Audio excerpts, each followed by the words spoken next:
আলী আলী আলী আলী আলী আলী আলী আলী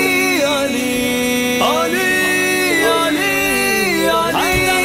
আলী আলী शेर खुदा वो फातिह खैबर शेर खुदा वो फातिह खैबर हैदर हैदर हैदर हैदर मेरे नबी का चीफ कमांडर हैदर हैदर हैदर हैदर शेर खुदा वो फातिह खैबर हैदर हैदर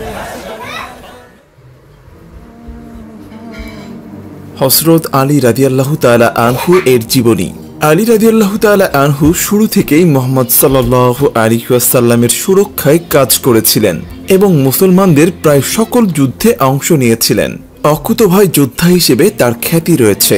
বদর যুদ্ধে বিশেষ বীরত্বের জন্য মুহাম্মদ সাল্লাল্লাহু আলাইহি ওয়াসাল্লাম তাকে জুলফিকার নামক তরবারি উপহার দেন। খাইবারের সুরক্ষিত কামস দুর্গ জয় করলে মুহাম্মদ সাল্লাল্লাহু আলাইহি ওয়াসাল্লাম তাকে আসাদুল্লাহ বা আল্লাহর সিংহ উপাধিতে ভূষিত করেন। আমিরুল মুমিনিন হযরত আলী রাদিয়াল্লাহু তাআলা আনহু ছিলেন ইসলামের চতুর্থ খলিফা এবং ইতিহাসের এক উজ্জ্বলতম নক্ষত্র। ইসলামের খেদমতে তার অবদান অপরিসীম।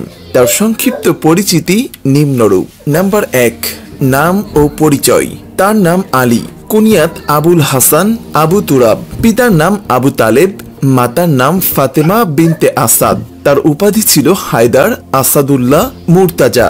তিনি ছিলেন হাশেমি বংশোদ্ভূত এবং রাসূল সাল্লাল্লাহু আলাইহি ওয়াসাল্লামের চাচাতো ভাই ও জামাতা। নাম্বার 2, নসবনামা। তার নসবনামা হলো আলী ইবনে আবু তালিব ইবনে আব্দুল মুত্তালিব ইবনে হাশেম ইবনে আবদে মানাফ ইবনে কুসাই ইবনে কিলাব ইবনে মুররাহ ইবনে কাব ইবনে লুআই আল হাশেমি আল কুরাইশি। নাম্বার 3, জন্ম তারিখ। তার জন্ম তারিখ সম্পর্কে সঠিক কোনো তথ্য জানা যায়নি, তবে সর্বসম্মত মতানুসারে তিনি মহানবী সাল্লাল্লাহু আলাইহি ওয়াসাল্লামের নবুয়তের 10 বছর পূর্বে জন্মগ্রহণ করেন। নাম্বার 4, ইসলাম গ্রহণ। বালকদের মধ্যে হযরত আলী রাদিয়াল্লাহু তাআলা আনহুই সর্বপ্রথম ইসলাম গ্রহণ করেন, তবে ইসলাম গ্রহণকালীন তার বয়স নিয়ে মতভেদ রয়েছে। বিভিন্ন বর্ণনায় 8, 10, 15, 16 বছর এসেছে। অধিকাংশের মতে তিনি 8 বছর বয়সে ইসলাম গ্রহণ করেন। নাম্বার 5, মহানবী সাল্লাল্লাহু আলাইহি ওয়াসাল্লামের সাথে সম্পর্ক।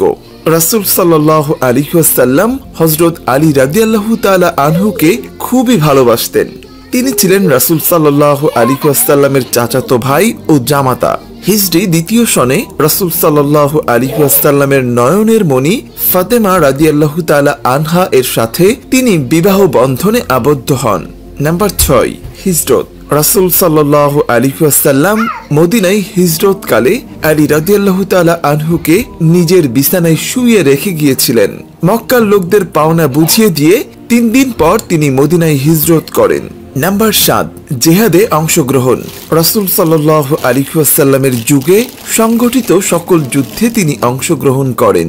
প্রত্যেক যুদ্ধেই তিনি অসীম বীরত্বের পরিচয় দেন। খাইবার যুদ্ধে ইহুদিদের বড় বড় দুর্গগুলো তার হাতেই ধ্বংস হয়। তাবুক যুদ্ধে তিনি রাসূল সাল্লাল্লাহু আলাইহি ওয়াসাল্লামের নির্দেশ পালনার্থে অংশগ্রহণ করতে পারেননি। নাম্বার 8, হিজরি সন প্রবর্তনে অবদান। হযরত আলী রাদিয়াল্লাহু তাআলা আনহুই প্রথম হযরত উমর রাদিয়াল্লাহু তাআলা আনহুকে হিজরতের সনকে ইসলামী সনের প্রারম্ভ হিসেবে গ্রহণের পরামর্শ দেন। সংক্ষিপ্ত ইসলামী বিশ্বকোষ, পৃষ্ঠা নাম্বার 69। হযরত আলী কতটা শক্তিশালী ছিলেন?